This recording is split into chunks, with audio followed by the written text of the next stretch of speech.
Hello students, welcome back to my channel. Vishal Gupta आपका teacher. कैसे हो आप सब स्टूडेंट्स? इस वीडियो में मैं आपको क्लास 10 सब्जेक्ट इंग्लिश की जो हमारी बुक है फर्स्ट फ्लाइट, उसका chapter number 3 two stories about flying का जो पहला पार्ट है हिज फर्स्ट फ्लाइट, उसके क्वेश्चन आंसर्स कराने जा रहा हूँ। ठीक है बच्चों, तो ये क्वेश्चन आंसर्स एनसीईआरटी की बुक से है। उसको हम स्टार्ट करते हैं क्वेश्चन नंबर 1 को। बच्चों क्वेश्चन नंबर 1 क्या कह रहा है? Why was the young seagull afraid to fly? Young seagull क्यों डर रहा था उड़ने से? Do you think all young birds are afraid to make their first flight और are some birds more timid than others? क्या आप सोचते हो कि सारे बर्ड्स डरते हैं, सारे पंछी डरते हैं उड़ने से पहले अपनी फर्स्ट फ्लाइट लेने के लिए, या सिर्फ कुछ ही ऐसे होते हैं जो नहीं उड़ पाते अपने डर की वजह से? Do you think a human baby also find it challenge to take its first step? क्या आपको लगता है कि ह्यूमन बेबी भी अपना पहला स्टेप लेने में बहुत बड़ा चैलेंज लगता है उसको? तो हम अब इसके आंसर की बात करेंगे स्टूडेंट्स। ये एक तरह से देखा जाए ये 3 क्वेश्चन बन जाते हैं। ठीक है बच्चों, तो चलो स्टार्ट करते हैं इसके आंसर से। तो इसका आंसर है the young seagull was afraid to fly because it was his first flight and he feared of falling and hurting himself. Seagull डर रहा है, जो छोटा सीगुल है वो डर रहा है फ्लाई करने से, बिकॉज ये उसकी पहली फ्लाइट होगी और वो डर रहा है ताकि वो गिर ना जाए और अपने आप को ज़ख्मी ना कर ले। ही thought that his wings would not support him. उसको लग रहा है कि उसके जो पर हैं, विंग्स है, वो उसको सपोर्ट नहीं करेंगे उड़ने के लिए उड़ते समय। ठीक है बच्चों, इसलिए वो डर रहा है। Do you think all young birds are afraid to make their first flights? क्या आपको लगता है कि सारे यंग बर्ड्स जो होते हैं वो डरते हैं पहली फ्लाइट लेने के लिए, या सिर्फ कुछ ही ऐसे होते हैं? अब इसका आंसर क्या है? Yes, it is natural that doing something for first time is a bit challenging. वो कह रहा है कि यस, हाँ, लगता है कि ये कुछ नेचुरल होता है, प्राकृतिक रूप से ये सही होता है कि जब भी हम कोई चीज़ पहली बार करने लगते हैं तो हमें थोड़ा चैलेंज लगता है और थोड़ा डर भी लगता है। All birds must be afraid to make their first flights. सारे बर्ड्स डरते होंगे पहली फ्लाइट लेने के लिए, पहली बार उड़ने के लिए, या यूँ कह लीजिए कि कोई भी काम का पहला काम करने के लिए। Do you think a human baby also find it challenge to take its first step? Similarly a human baby is also afraid of taking the first step and find it challenging when he learns to crawl or stand up without support. इसी तरीके से वो कह रहा है कि human baby भी afraid है, डरी हुई होती है अपना पहला स्टेप लेने के लिए, और उसको ये चैलेंजिंग लगता है जब वो रेंगना सीखते हैं या पहला स्टेप लेना सीखते हैं, जब वो खड़े होने के लिए कोई सपोर्ट, बिना किसी सपोर्ट के खड़े होने की कोशिश करते हैं, तब उनको ह्यूमन बेबी को भी डर लगता है। ठीक है बच्चों, तो ये आंसर समझ लग गया। तो आप इन्हीं को देख के अपने नोट्स कंप्लीट कर लो। चलिए अब हम आगे बढ़ते हैं क्वेश्चन नंबर 2। क्वेश्चन नंबर 2 है the site of the food मैडन्ड him. Site of the food मैडन्ड him, इसका मतलब है कि वो, क्योंकि वो आपको अगर समरी पढ़ी हो तो उसमें था कि वो जब भूख से उसकी माँ उसको छोड़ के चली जाती है और वो अकेला भूखा रहता है। अब वो भूख उससे बर्दाश्त नहीं हो रही, इसका मतलब ये है। What does this suggest? इससे क्या पता चलता है? What compelled the young seagull to finally fly? क्या चीज़ उसको कंपेल करती है, मजबूर करती है उड़ने के लिए? द आंसर है the young seagull was very hungry. Young seagull बहुत ही हंग्री था। It was this hunger that ultimately compelled it to fly. और ये हंगरी थी जो उसको कंपेल कर रही थी, मजबूर कर रही थी उड़ने के लिए। Its hunger intensified when it saw mother tearing at a piece of the fish that lay at her feet.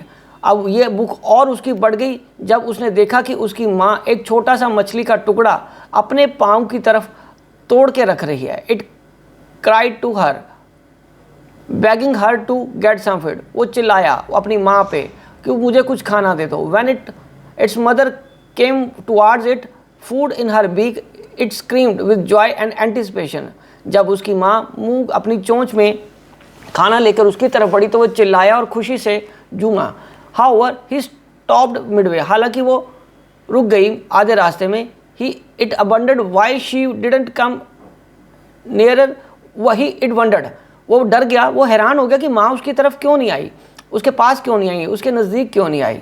Not being able to resist hunger any longer, अब वो भूख ज़्यादा देर बर्दाश्त नहीं कर पा रहा था।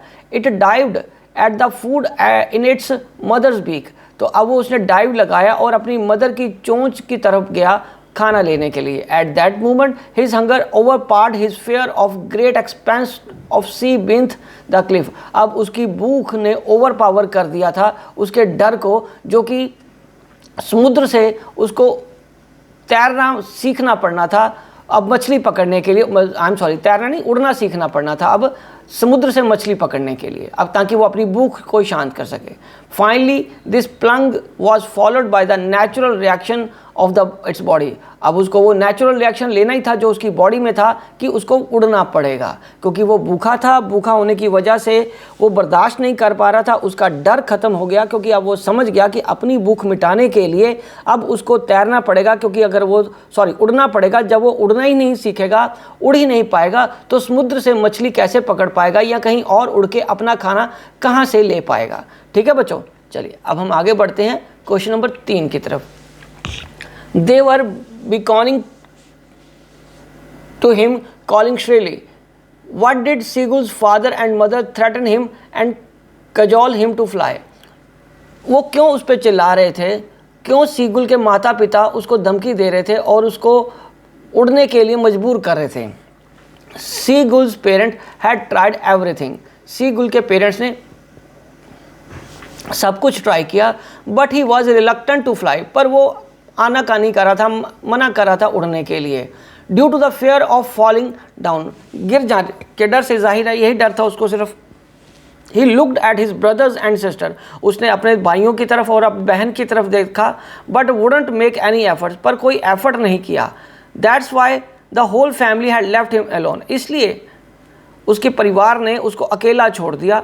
And threaten him to come but every effort went in vain, और उसको धमकाया भी कि वो उड़ना सीखे, पर सब कुछ उसके लिए व्यर्थ जा रहा था, क्योंकि वो उड़ना नहीं चाह रहा था अपने डर की वजह से। ठीक है बच्चों, ये आंसर है। चलिए अब हम बढ़ते हैं क्वेश्चन नंबर 4 की तरफ। तो बच्चों क्वेश्चन नंबर 4 क्या है? Have you ever had a similar experience where your parents encouraged you to do something that you are too scared to try? क्या आपको भी कभी ऐसा एक्सपीरियंस हुआ है कि आपके माता पिता ने आपको प्रोत्साहित किया हो कि किसी चीज़ के लिए जिसको देख के आपको बहुत डर लगता है? डिस्कस दिस इन पेयर्स और ग्रुप्स, ये पेयर्स में या ग्रुप्स में आंसर देना है आपको। ये बच्चों क्वेश्चन क्लासरूम में होगा, ठीक है, फिर भी इसका जो सजेस्टेड आंसर है वो मैं आपको बता देता हूँ। Yes, I had a similar experience while learning a ride a bicycle in a class 6। वो एक सजेस्टेड आंसर ये है कि छोटे बच्चे होते हैं जो उनको साइकिल चलाने से डर लगता है। इन माई इनिशियल अटैम्प्ट्स, मेरी अपनी शुरू की अटैम्प्ट्स में क्या हुआ था, I fell down every time, मैं हर बार गिर जाता था। And developed the fear of cycling, और मेरे को साइकिलिंग का फेयर हो गया था, which was difficult to overcome, और वो ओवरकम करना मुश्किल हो गया था। No amount of provoking and cajoling would let me try it, कोई भी चीज़ मुझे जो उत्तेजित कर रही थी या डरा रही थी या समझा रही थी वो मैं उसको ट्राई नहीं कर पा रहा था। But my father encourage me to overcome the fear, पर मेरे पिता ने मेरे उस डर को दूर किया, मुझे इनकरेज किया। Helped me as he was my amended to my learning cycle, और उन्होंने मुझे साइकिल चलाना सिखाया। He took me to a mount near village and made me sit, उन्होंने मुझे गाँव की तरफ ले गए और अब मुझे उस पर बिठाया। And ask me to put my hands on the handle and feet on the pedal, अपने हाथ मुझे हैंडल पे और फीट अपने पैर पैडल पे रखने को बोले। आई स्पैट डाउन, मैं गिर गया। मैं उड़ना चलाना सीख गया। And I enjoyed it without fear, और मैं बिना डर के उसको चलाने का इंजॉय कर रहा था। विच डेवलप्ड माई कॉन्फिडेंस, जो मेरे कॉन्फिडेंस को और बढ़ा रहा था।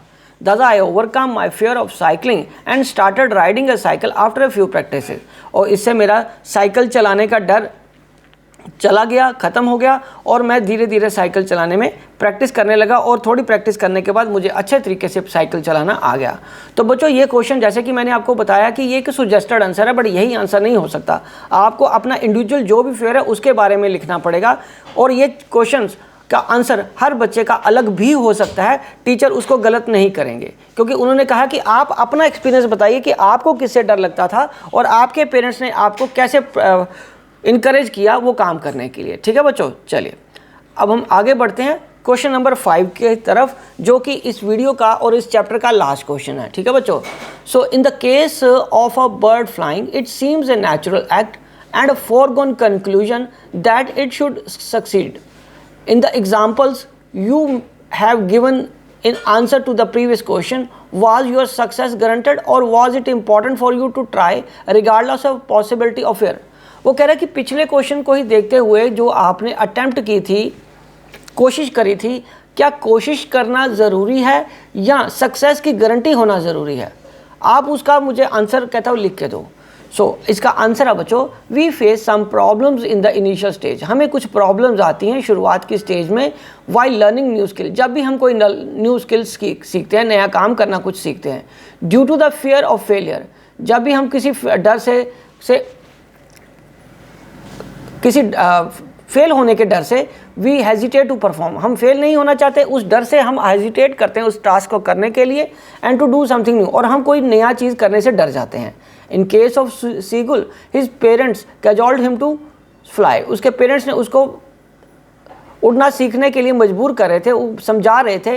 इन the example I have given in the answer of the previous question, I was cajoled by my father to learn cycling, मेरे पिता ने मुझे समझाया, मुझे सिखाया, मुझे बताया कि साइकिल चलाना सीखना बहुत ईजी है। At that stage I was to learn cycling as it was very important for me to overcome my fear, क्योंकि ये बहुत मेरे लिए साइकिल चलाना इंपॉर्टेंट हो गया था, क्योंकि ये मेरे डर को ख़त्म करने के लिए सबसे बढ़िया चीज़ थी।